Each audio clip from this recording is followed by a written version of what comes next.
నమస్కారం. QK news వార్తలకు స్వాగతం. ముందుగా వార్తల్లోని ముఖ్యాంశాలు. కేరళలో యూడీఎఫ్ మేనిఫెస్టో విడుదల చేసిన సీఎం రేవంత్ రెడ్డి హామీలన్నీ అమలు చేస్తామని ప్రకటన. మార్పు కోసం యూడీఎఫ్ కు ఓటు వేయాలని పిలుపు. సరైన నాయకత్వంలో అభివృద్ధి సాధ్యమని వ్యాఖ్య.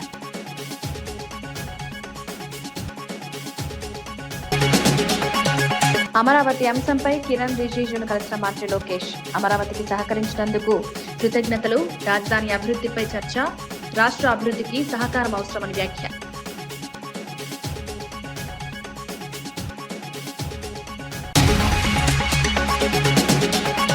హుజరాబాద్ లో డంపింగ్ యార్డుకు వ్యతిరేకంగా కౌశిక్ హెచ్చరిక. కాంట్రాక్టర్లు ముందుకొస్తే ప్రజలు తిరగబడతారని వ్యాఖ్య.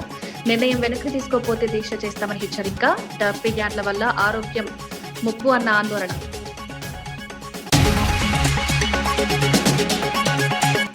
అధికారులపై మాజీ మంత్రి పేర్ని నాని తీవ్ర వ్యాఖ్యలు. 2029లో పరిస్థితులు మారతాయని హెచ్చరిక.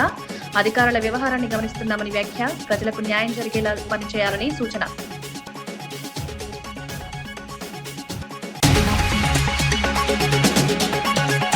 తెలుగు జాతి గౌరవంపై ఎంపీ లక్ష్మణ్ కీలక వ్యాఖ్యలు. కాంగ్రెస్ పాలనలో తెలుగువారిని కించపరిచారని విమర్శ. పొట్టి శ్రీరాముల త్యాగం గుర్తుంచుకోవాలని సూచన. ఎన్టీఆర్ సామాజిక న్యాయానికి ప్రతీకాన్ని కొనియాడిన లక్ష్మణ్. కేరళ అసెంబ్లీ ఎన్నికల నేపథ్యంలో యునైటెడ్ డెమోక్రటిక్ ఫ్రంట్ కూటమి మేనిఫెస్టోను సీఎం రేవంత్ రెడ్డి విడుదల చేశారు. స్థానిక నేతలతో కలిసి జరిగిన ఈ కార్యక్రమంలో కీలక వ్యాఖ్యలు చేశారు. యూడీఎఫ్ ప్రజలకు ఇచ్చిన ప్రతి హామీని 100% అమలు చేస్తామని స్పష్టం చేశారు. సంక్షేమం, అభివృద్ధి, పారదర్శక పాలన ప్రధాన లక్ష్యాలని వివరించారు. కేరళ ప్రజలు మార్పు కోరుకుంటున్నారని, యూడీఎఫ్ కు భారీ మెజారిటీనివ్వాలని పిలుపునిచ్చారు. ఎన్నికల వేళ ఈ ప్రకటన ప్రాధాన్యత సంతరించుకుంది. యూడీఎఫ్ విజయంతో కొత్త దిశలో పాలన సాగుతుందని తెలిపారు. అదొక పిలిచోడు.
Please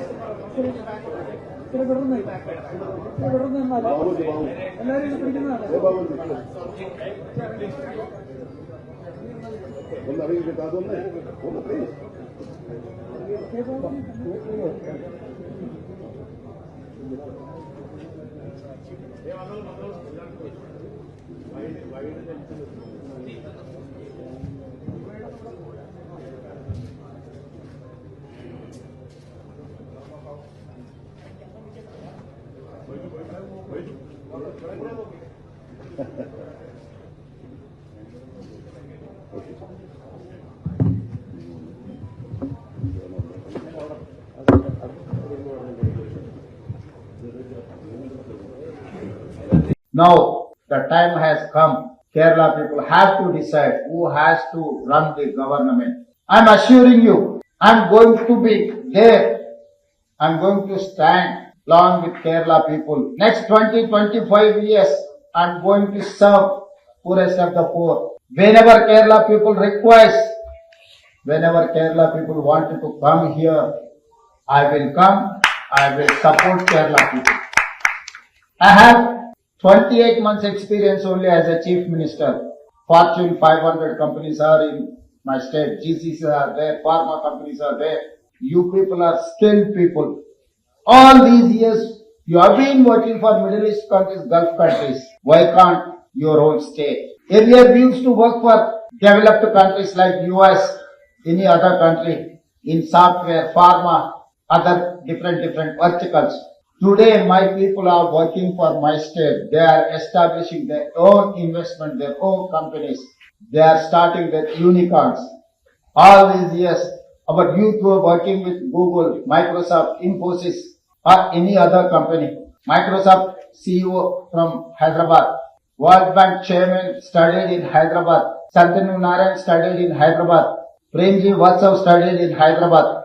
Whoever studied in my state, my city, now they are ruling the biggest of the biggest corporates in the world. They are the CEOs of all those companies. I have appealed. I have organized a global summit in my state. I have invited everyone. I have made a policy, Telangana Rising 2047. They have involved everyone in this process. They have made a policy document to improve Telangana, to develop Telangana. That policy document is going to create wealth and health in Telangana. By 2034, we are going to reach $1 trillion economy. By 2047, we are going to reach 3 trillion. మాజీ మంత్రి పేర్ని నాని అధికారులపై తీవ్ర స్థాయిలో వ్యాఖ్యలు చేశారు. 2029లో జగన్ అధికారంలోకి వచ్చిన తర్వాత పరిస్థితులు మారతాయని హెచ్చరించారు. అప్పటి వరకు అధికారుల వ్యవహారాన్ని గమనిస్తున్నామని తెలిపారు. అవసరమైతే తెలంగాణకు వెళ్లి కేసీఆర్ను కలిసైన సమస్యలను పరిష్కరిస్తామన్నారు. అధికారుల ప్రవర్తనలో మార్పు అవసరమని సూచించారు. ప్రజలకు న్యాయం జరిగేలా పనిచేయాలని స్పష్టం చేశారు. 2034 దాకా ఉంటాడు సర్వీసులో బాపిరాజ్ చౌదరి గారు. చంద్రబాబు నాయుడు గారి చుట్టం, గోపీచంద్ గారికి చుట్టం. ఈ బాపిరాజ్ చౌదరి గారిని 2029 గవర్నమెంట్ రాగానే, జగన్ రాగానే ఆ కమిషనర్ బందర్ పోస్టింగ్ తీసుకొచ్చి ఇదే బాధ, ఇదే ప్రొక్లైన్ దిగితే గుండెల్లో ఎంత బాధ ఉంటుందో నీకు. నిన్ను ఆడిస్తున్న నీ పెన్ డ్రైవ్లన్నీ కూడా సేఫ్ లాకర్లో దాచుకుని నిన్ను తోలుబొమ్మలాగా ఆడిస్తున్నటువంటి ఆడికి ఇద్దరికి ఈ జేసీబీ బకెట్లు దిగితే ఎంత బాధ ఉంటుందో చూపించకపోతే కొల్లు రవీంద్ర చూసుకో. ఇదే బాపిరాజుని బందర్ తీసుకొస్తా. ఇదే పోలీసులు ఎవరెవరైతే ఉన్నాడో, పొద్దున ఒకడు ఉన్నాడు జల్లగా శంపందిలాగా ఉన్నాడు, ఆడిని కూడా ఇక్కడికే తీసుకొచ్చి ఇక్కడే నీ ఇళ్ళకి కాపలా పెట్టి బందోబస్తు పెట్టి నువ్వు ఎట్లా అయితే వస్తే వీళ్ళందరినీ ఈడిపించావో, చొక్కాలు పట్టుకుని, చీరలు పట్టుకుని, జాకెట్లు పట్టుకుని ఈడిపించావో ఈ మనుషుల్ని, అట్లాగే నిన్ను నీ కోసం వచ్చిన ప్రతి ఒక్కరిని ఇదే పోలీసులు వాళ్ళు ఎవడెవడైతే వచ్చాడో సిఐలు, ఎస్ఐలు మొత్తం అందరినీ నీ ఇళ్ల చుట్టూ, బైపాస్ లో ఇంటి చుట్టూ, ఇక్కడ పార్కులో కట్టిన ఇంటి చుట్టూ అదే పోలీసుల్ని పెట్టి, అదే బాపురాజుని పెట్టి, గోపాలరావుని అసిస్టెంట్ కమిషనర్ ఒకన్నాడు. ఎవరెవరైతే ఈ పాడు పనులో, తప్పుడు పనిలో ఇన్వాల్వ్ అయ్యారో నోటీసులు ఇవ్వకుండా, ఏసీపీ నీ ఇంటికి ప్లాన్ లేదు, నీ ఇల్లు ఎక్కడో నాకు తెలుసు, నీకు తెలుసు. అలాగే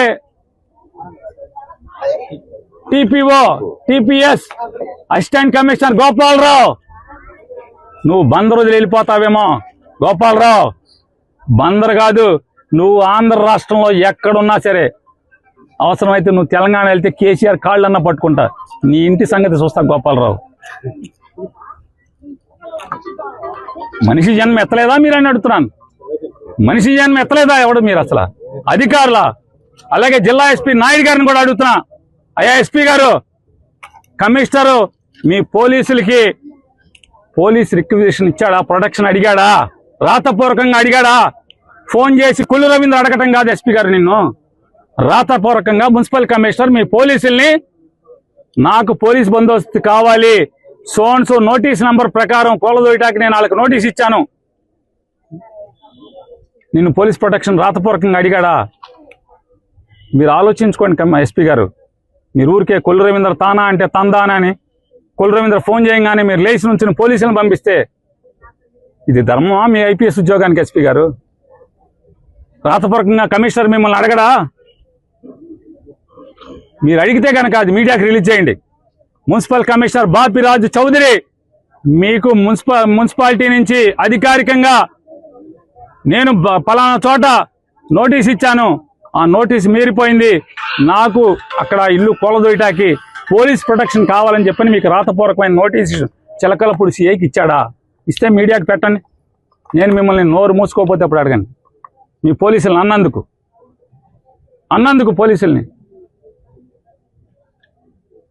పోలీసులు అన్నందుకు అమరావతి రాజధాని అంశంపై కేంద్ర పార్లమెంటరీ వ్యవహారాల మంత్రి కిరణ్ రిజిజును మంత్రి నారా లోకేష్ కలిశారు. అమరావతికి చట్టబద్ధత కల్పించడంలో సహకరించినందుకు కృతజ్ఞతలు తెలిపారు.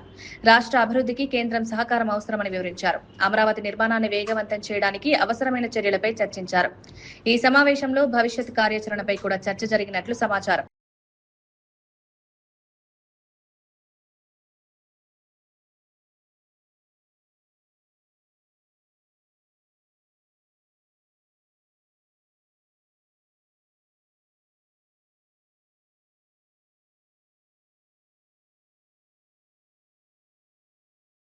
కేరళ సీఎం పినరయి విజయన్ పై సీఎం రేవంత్ రెడ్డి చేసిన వ్యాఖ్యలను సిపిఐ నేత రామకృష్ణ తీవ్రంగా ఖండించారు. ఎన్నికల ప్రచారంలో చేసిన వ్యాఖ్యలు అనుచితమని మండిపడ్డారు. ఒక ముఖ్యమంత్రి హోదాలో ఉండి మరో రాష్ట్ర ముఖ్యమంత్రిపై వ్యక్తిగత వ్యాఖ్యలు చేయడం సరైంది కాదన్నారు. రాజకీయ విభేదాలున్నా గౌరవప్రదంగా విమర్శలు చేయాల్సిన అవసరం ఉందని సూచించారు. ప్రజాస్వామ్య విలువలను కాపాడే బాధ్యత నాయకులపై ఉందని చెప్పారు. ఈ విధమైన వ్యాఖ్యలు రాజకీయ సంస్కృతికి భంగం కలిగిస్తాయని పేర్కొన్నారు. వాస్తవానికి భారతదేశంలోనే మొట్టమొదటిసారి 100% లిటరసీ సాధించిన ఏకైక రాష్ట్రం కేరళ రాష్ట్రం. పైగా ఇప్పుడు డిగ్రీ వరకు కూడా ఉచిత విద్య వారు కొనసాగిస్తాం. అంతేకాకుండా భారతదేశంలో కేరళ, వెస్ట్ బెంగాల్లో మాత్రమే 100కి 100 రూపాయలు భూ సంస్కరణలు అమలు జరిపి పేదవాళ్లకు భూములు పంపిణీ చేశారు. అంతేకాకుండా ఇటీవల పినరయి విజయన్ ప్రభుత్వం మన భారతదేశంలో ఎక్కడా లేనట్టుగా మన నవంబర్ 1వ తేదీ నాడు వాళ్ళు ఈవెన్ అసెంబ్లీలోనే ప్రకటించారు.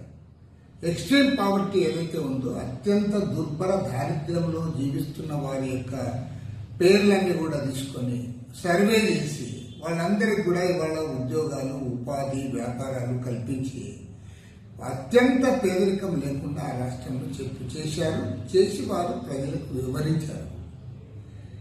మరి అంతేగా ఈరోజు ఇంకా ఘనంగా చెప్పుకోగలం. ఈవెన్ కరప్షన్ చూస్తాము తెలంగాణలో, ఆంధ్రాలో, కర్ణాటకలో, అనేక రాష్ట్రాలు, మీరు ఈవెన్ మీ కాంగ్రెస్ అధికారం ఉండే రాష్ట్రాల్లో కూడా విపరీతంగా కరప్షన్ ఉంది. కానీ భారతదేశంలోనే అతి తక్కువ కరప్షన్ ఉన్న రాష్ట్రం, అవినీతి తక్కువగా ఉన్న రాష్ట్రము అది కేరళ రాష్ట్రం. గతంలో ఏ గవర్నమెంట్ హుజూరాబాద్ లో డంపింగ్ యార్డ్ ఏర్పాటు చేయడాన్ని బీఆర్ఎస్ ఎమ్మెల్యే పాడి కౌశిక్ రెడ్డి తీవ్రంగా వ్యతిరేకించారు. ప్రభుత్వం టెండర్లు పిలిచినా ఏ కాంట్రాక్టర్ ముందుకొచ్చినా ప్రజలు తిరగబడతారని హెచ్చరించారు. స్థానిక ప్రజల అభిప్రాయాలను పట్టించుకోకుండా నిర్ణయాలు తీసుకోవద్దన్నారు. ప్రభుత్వం నుంచి స్పష్టమైన ప్రకటన రాకపోతే జేఏసీ ఆధ్వర్యంలో 48 గంటల దీక్షకు దిగుతారన్నారు. పరిస్థితిలో హుజురాబాద్ లో డంపింగ్ యార్డ్ పెట్టడానికి వీలు లేనే లేదు. నేను ఇంకోటి కూడా చెప్తున్నా, కాంట్రాక్టర్లు అందరు కూడా నేను చెప్తా ఉన్నాను, హెచ్చరిస్తా ఉన్నాను. ప్రభుత్వము టెండర్లకి పిలిచిన ఏ కాంట్రాక్టర్ టెండర్లు వేసినా రేపు హుజురాబాద్ ప్రజలు మాత్రం తప్పకుండా తిరగబడతారు. ఎట్టు పరిస్థితిలో ఈడ పని మాత్రం హుజురాబాద్ ప్రజలు మాత్రం ఎట్టు పరిస్థితిలో మిమ్మల్ని చేయనియరు. ఎట్టు పరిస్థితిలో ఈ రద్దు అనేది కంపల్సరీ కావాలని నేను ఈ ప్రభుత్వాన్ని హెచ్చరిస్తా ఉన్నాను. నేను దయచేసి మీ ద్వారా హుజురాబాద్ ప్రజలందరినీ కూడా విజ్ఞప్తి చేస్తా ఉన్నాను. రేపు హుజురాబాద్ పట్టణంలో బంద్ పిలుపునిచ్చినాం. దయచేసి అందరూ కూడా సహకరించాలి.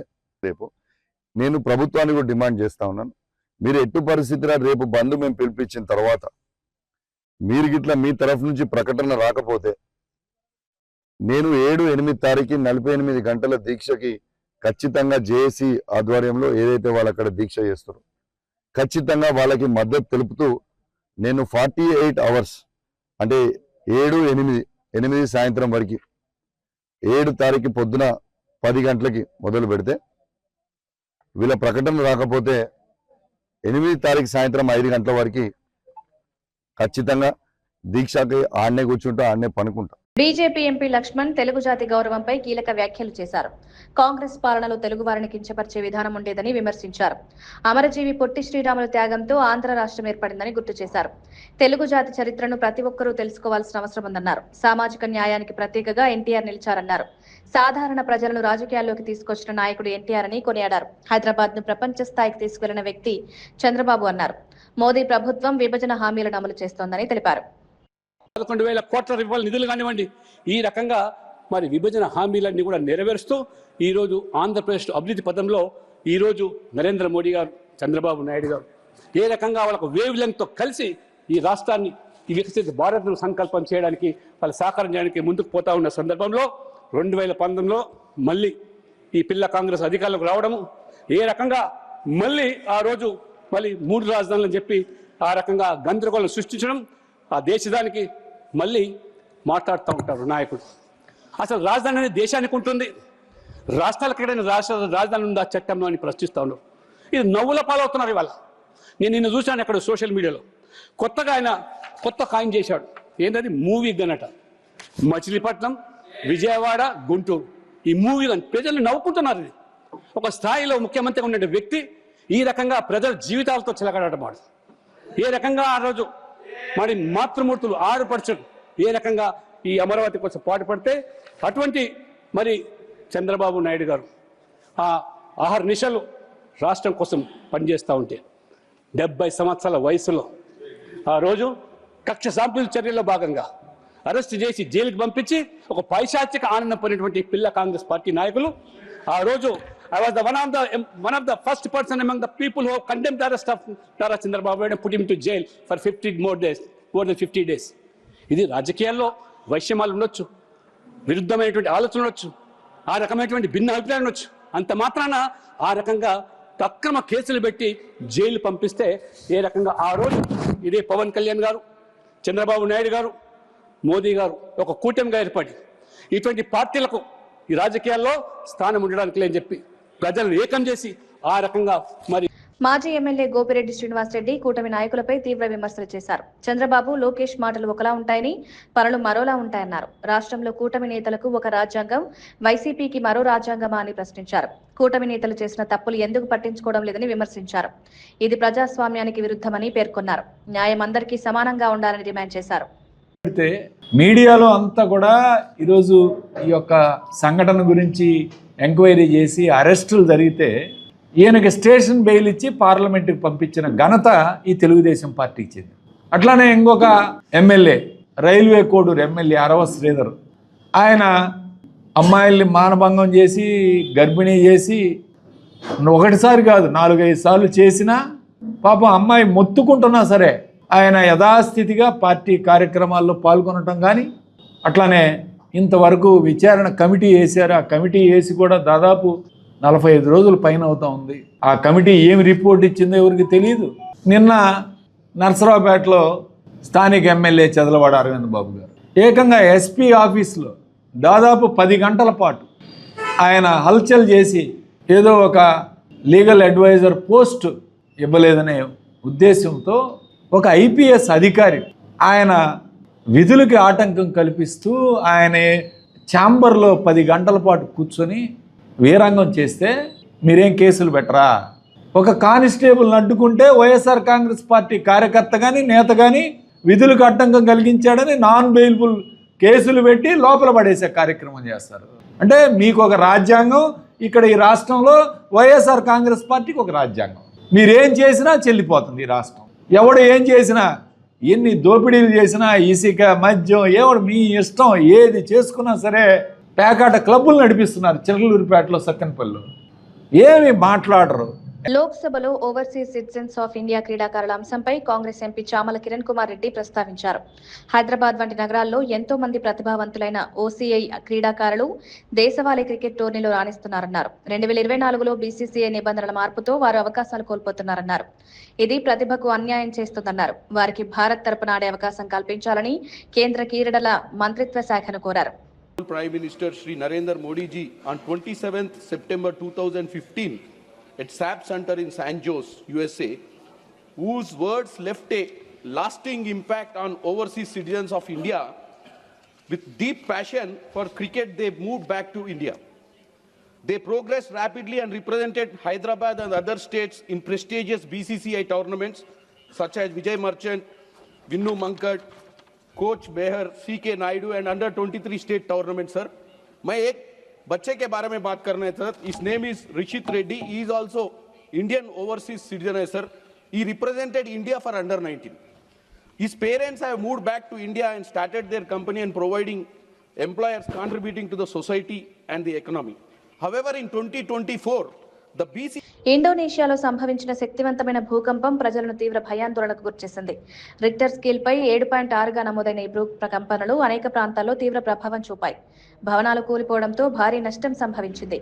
గోడలు బీటలు వారడంతో ప్రజలు ఇళ్ల నుంచి బయటకు పరుగులు తీశారు. శిథిలాల కింద చిక్కుకున్న వారిని రక్షించేందుకు అత్యవసర బృందాలు రంగంలోకి దిగాయి. గాయపడిన వారిని సమీప ఆసుపత్రికి తరలించి చికిత్స అందిస్తున్నారు. మరిన్ని ఆఫ్టర్ షాక్స్ వచ్చే అవకాశం ఉందని అధికారులు హెచ్చరించారు.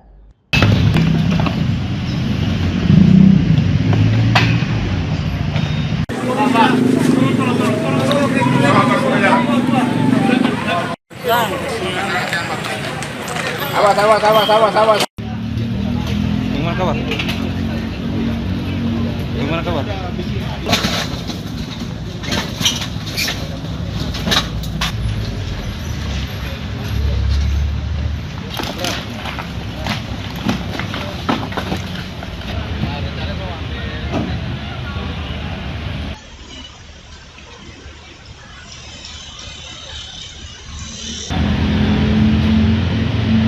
పశ్చిమ బెంగాల్ ఎన్నికల ప్రచారంలో కేంద్ర హోంమంత్రి అమిత్ షా మమతా బెనర్జీ ప్రభుత్వంపై తీవ్ర విమర్శలు చేశారు.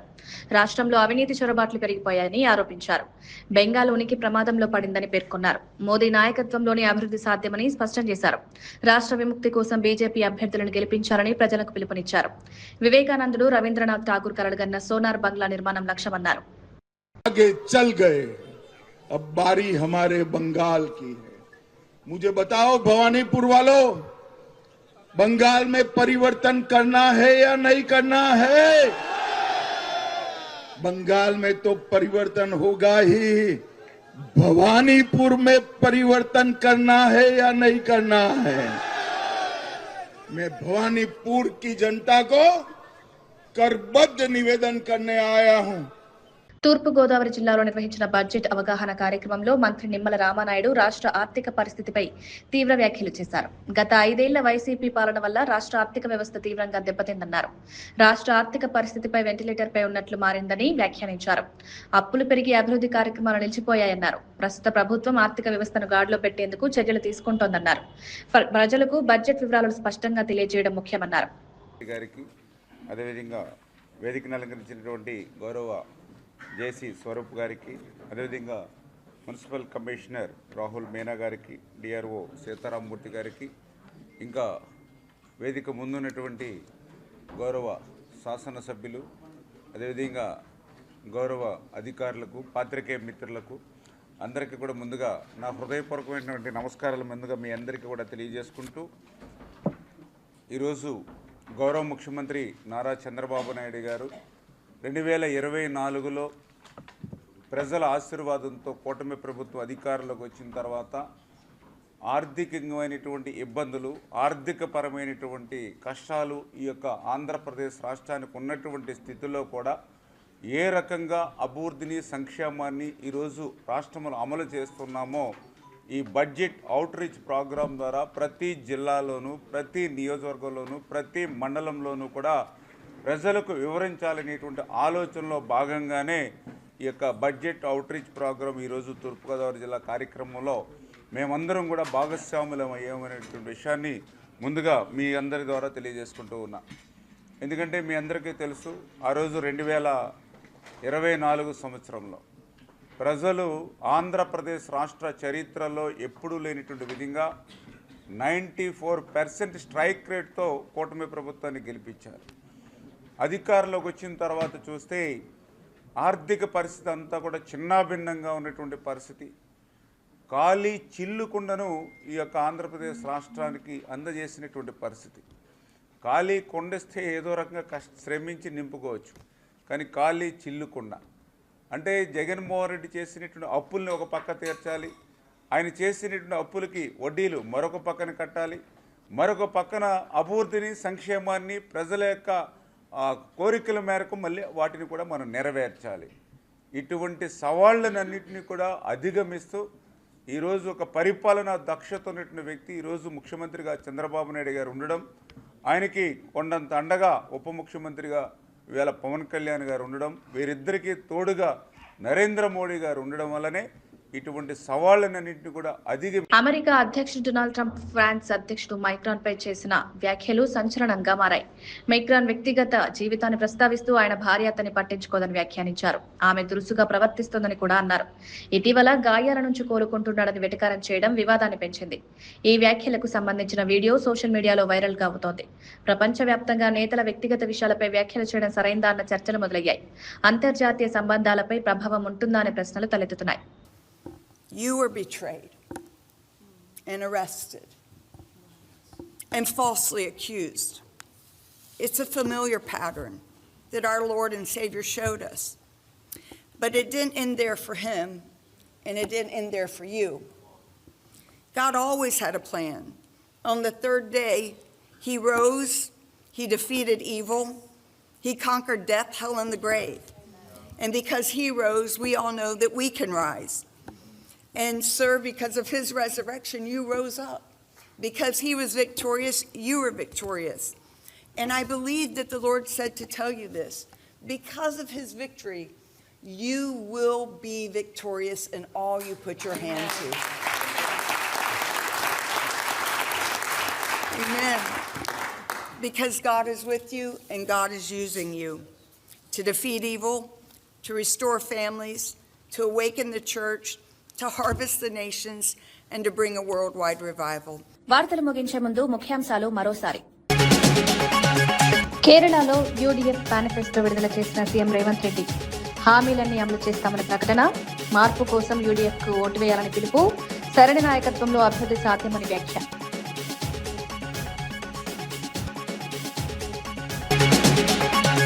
అమరావతి అంశంపై కిరణ్ రిజిజును కలిసిన మంత్రి లోకేష్. అమరావతికి సహకరించినందుకు కృతజ్ఞతలు. రాజధాని అభివృద్ధిపై చర్చ.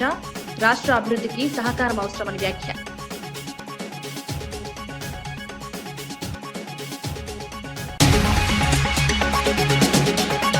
హుజరాబాద్ లో డంపింగ్ యార్డుకు వ్యతిరేకంగా కౌశిక్ హెచ్చరిక. కాంట్రాక్టర్లు ముందుకొస్తే ప్రజలు తిరగబడతారని వ్యాఖ్య. నిర్ణయం వెనక్కి తీసుకోకపోతే దీక్ష చేస్తామని హెచ్చరిక. డంపింగ్ యార్డుల వల్ల ఆరోగ్యం ముప్పు అన్న ఆందోళన.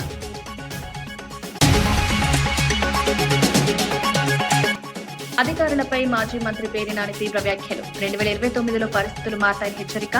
అధికారుల వ్యవహారాన్ని గమనిస్తున్నామని వ్యాఖ్య. ప్రజలకు న్యాయం జరిగేలా పనిచేయాలని సూచన.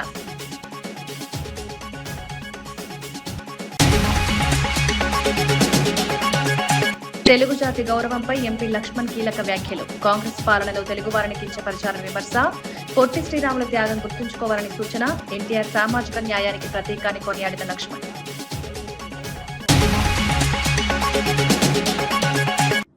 ఇవి ఈనాటి వార్తా విశేషాలు. మరో బులెటిన్లో మళ్ళీ కలుద్దాం. నమస్కారం.